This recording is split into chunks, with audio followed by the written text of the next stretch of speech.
is when you think about police killing kids, do you think a black policeman or a white policeman is more likely to kill a black person? A black policeman. I think it's a black. Do you think that? And we've seen it through history, too. But you know what I found? It's by area. It has nothing to do with race. So here's another startling thing. You're far more likely to be killed in December than you are in May. Why is that? Why is that? Just the conditions of shopping, the holidays. Festive season. Yeah. Or you're far more likely to be killed in Alaska versus Alabama or Arizona versus Mississippi. Wow. That blew me away. Wow. That the highest states for deaths are Alaska and Arizona. I can understand the South because if you were born and raised and never left the South, especially if you're from a small town, you know your place. Yeah. And you know where to stay. The best thing about the South is you understand the racial issue there. Yeah. You are under no illusion that he loves you because of the color of your skin or he doesn't love you. You know exactly. That's what they used to say about George Wallace.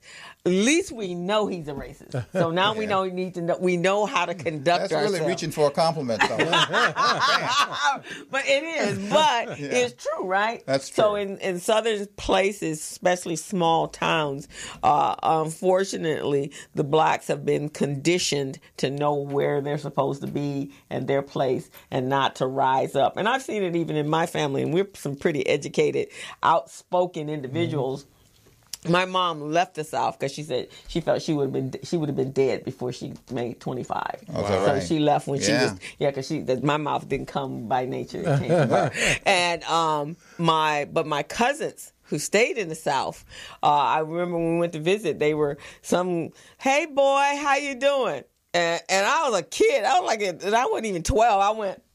And the hair on the back of my neck. He's like, "Oh, hi, Miss So and So. How you doing, ma'am? What the heck are you speaking like that for?" And my mom looked at me and like, "Stop! Don't say nothing else." Well, this is alarming. Do you know in corporate? I shouldn't say corporate America, but in the South, in corporations, they will still refer to their superiors as Miss Jane. Really? In companies, and I want to say Fortune 500 companies, but I've seen it because firsthand. they've been conditioned to call, be very polite. Rather than Miss Johnson, they'll say Miss Jane or Miss Bobby. Wow. Which is very subservient because that's from slavery days. Yeah. Right. So, but so I can see that now. Alaska, though. Yeah, I didn't get that either. Well, Alaska, and I've read a little bit about Alaska. If you've done psychology, you will understand a little bit about Alaska. Whenever the sun doesn't shine, it makes people feel very depressed. So Alaska sees sun 6 months of the year. And as a result of those things, there's a lot of domestic abuse, high unemployment. So all of those things are factors that factor into those things. And that's why you see a lot more of those violence or those types of activities occurring. And then the police treat it accordingly. The suicide rate in Alaska is the highest in the country. Because of the fact that, psychologists say a part of that is because the sun comes out 6 months a year. Wow. It has a lot. If this light in here is dimmed, we wouldn't be very cheery and very happy when you speak. You see what I'm saying? Yeah. When you go to those government hospitals, the lights are dim. People behave accordingly. So that has a lot to do. Think about it. Just think about it. When you go to a lot of those government facilities, the lights are not bright and cheery and, Well, and even in foster care and group homes and so forth and prisons, you're right. You're absolutely right. And so people that are has miserable. a lot to do with the Alaska. Now, I'm sure there's some other factors too, but this plays a big part. Yeah. Yeah. Well, you're helping me with my vacation plan. I will not be in Alaska. Well, that one been marked off my list forever. Well, Sarah Palin came from her. Yeah, I know. So there you go. There you have it, right? That's a star right there. There's that's a star right there. So when you were writing your book, where did you do your research? It was all over. Some of it was from experience, but there were several areas that I would go to. There was research done by a number of newspapers that I would. The Harvard Review was another one, and there were several studies that were published as books that were written and studies. It's rampant. It has a high degree of interest for more than one reason, and the central reason is that if you look at the settlements that have been made over the last 10 years, it's over $500 million total. If you look at it, going back to, remember when Donald Trump targeted the Central Park 5? That settlement was over $47 million. How much did they get?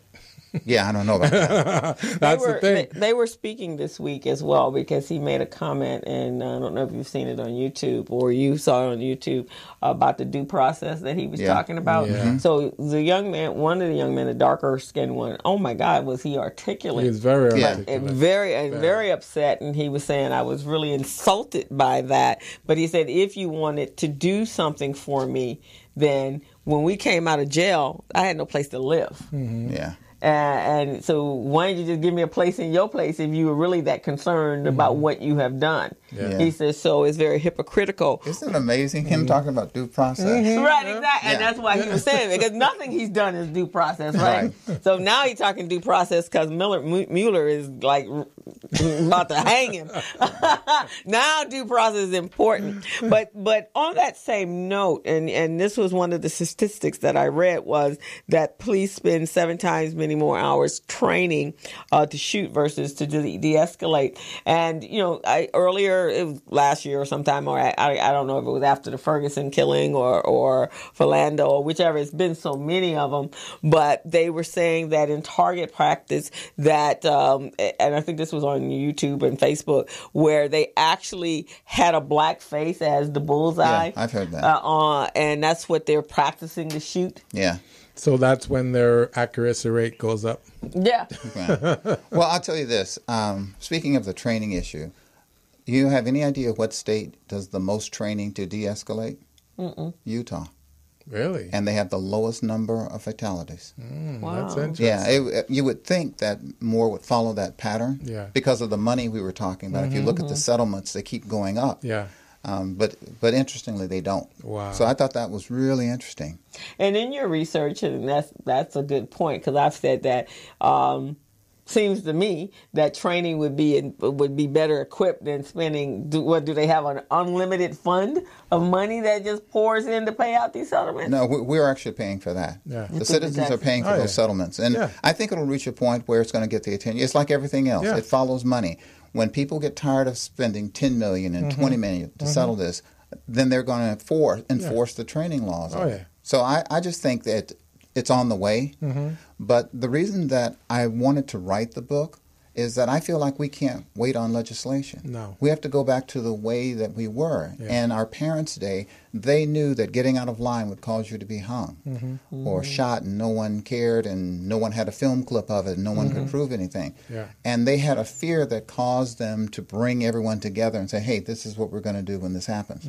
We're going to have to go back to that. When I talked about the website and sharing stories, that was the reason. I think we can build a community that helps to save black and brown kids all over the world. But we can't keep going the way that we are and just hope that legislation is going to catch up. It's not.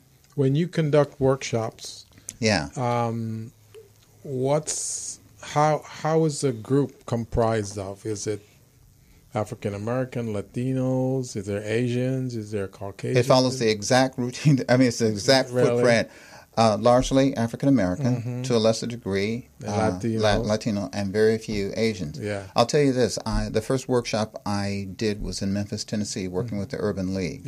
And they collected the group. I had nothing to do with it. What I thought was interesting was that spread. And the one constant was how the parents felt. the fear that I would see when I would talk to parents. So I'm just trying to bring that fear and cause an action rather than being fearful and being alone. I'm bringing a lot of their concerns to the table, to the forefront. Yeah. So that others and those decision makers know exactly what's been done. Yeah. I don't know if you guys were watching which, I mean, we all did, the news over the last couple of days with the shooting in Florida. Yeah. There's that one mother. Oh, that my came God, out. brought tears to my eyes. Yeah, I know. And she was talking about her daughter that, I just went and go make funeral arrangements for her and, then start calling on the president to act. In fact, some of the kids, and again, some very articulate children in that school. Yeah. But it was also a father that his daughter was texting him during the process, and all of a sudden communication just dropped. Yeah. He said, "I have never been so terrified in my whole entire life, because one minute she's talking to me, the next minute I thought she was dead." And it turned out that the teacher... Was she one of the deceased? No, the teacher had told them all to shut their phones down, and she, the teacher was probably, everybody was in a heightened state, right? So she didn't get to say, "Dad, I got to get off the phone." Yeah. She just shut the phone. They just turned the phone off, and he didn't know what was going on and did not know. He had been texting her for about a half hour, and then he did not know until about 2-3 hours later, and he just knew she was gone. And so, but here's a question, and we can contemplate it while we go to break and come back. But when our children, now we're always afraid of our kids walking out the door. I know when my sister, when my oldest nephew leaves the house when he comes home from college, she is terrified. It's like when he's in school, when he's in Dayton, which was probably worse than here in Los Angeles, because there was a whole lot of stuff that took place that was racist. Yeah. But I guess because it was out of mind, she couldn't see it happening. Yeah. And then now he's in Houston, Texas, and so she's a little concerned there. We're very concerned if he talks about driving home from Texas to here. But I wonder so we're always in that state that when our children leave the door, are they going to come back in? Yeah. That's just the way we think. But when whites now see that they can send their children to school in the morning, assuming they're going to pick them up in the afternoon, that they're going to be there. But when these mass shootings are going on, are they feeling the same thing, or do they think this is just a one-off? Well, the one thing I'll say is that everything that happens in